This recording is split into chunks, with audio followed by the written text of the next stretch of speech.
안녕하세요. 묵상하는 삶의 신동철 목사입니다. 요즘은 어느 집에 가더라도 한 개씩은 발견할 수 있는 주방가전이 있습니다. 바로 전기 무선 주전자입니다. 최근에는 전기 무선 주전자가 저렴해지고 또 편리해져서 대부분의 집에서 사용을 하시는 것 같습니다. 물론 저희 집에도 하나가 있어서 필요할 때마다 잘 사용을 했었습니다. 그런데 며칠 전부터 무선 주전자가 고장이 났는지 작동을 하지 않는 것이었습니다. 매일 사용하던 제품을 사용하지 못하게 되니 여러모로 불편했습니다. 그래서 하나를 새로 구입하려고 했는데요.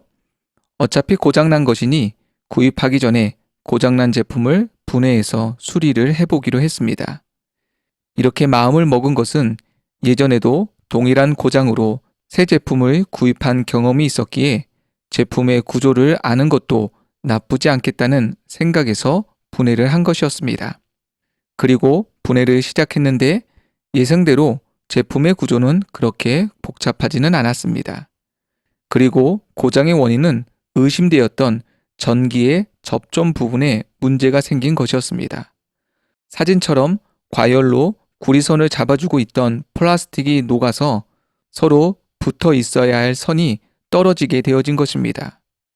중간에 구리선이 저렇게 떨어져 있으니 전원 스위치를 켜도 물을 뜨겁게 할 열선이 뜨거워지지 않고 물을 끓일 수가 없었던 것입니다. 그래서 떨어져 있던 구리선의 모양을 제대로 만들어 주어 서로 붙을 수 있도록 수리를 했습니다. 분해의 역순으로 다시 조립을 마치고 전원을 켜는 순간 사진처럼 다시 잘 작동을 했습니다. 며칠 전에도 이와 비슷한 일이 교회 유아실에 설치된 스피커에서도 일어났습니다. 소리가 잘 나던 스피커가 갑자기 소리가 나지 않는 것이었습니다. 앰프도 문제가 없고 선에도 문제가 없었기에 스피커를 분해해 보았습니다. 안쪽을 보니 스피커가 감당하기에 큰 신호가 들어왔었는지 과입력을 막아주는 퓨즈가 끊어져 있었습니다. 이 끊어진 선을 연결을 하니 스피커에서 다시 소리가 잘 나기 시작했습니다.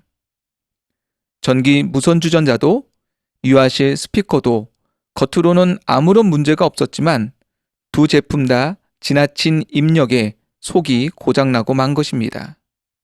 성경에서도 고라라는 인물과 그를 따르는 이들이 분수에 지나친 행동을 했을 때 하나님은 땅이 갈라져 그들을 삼키게 하셨습니다.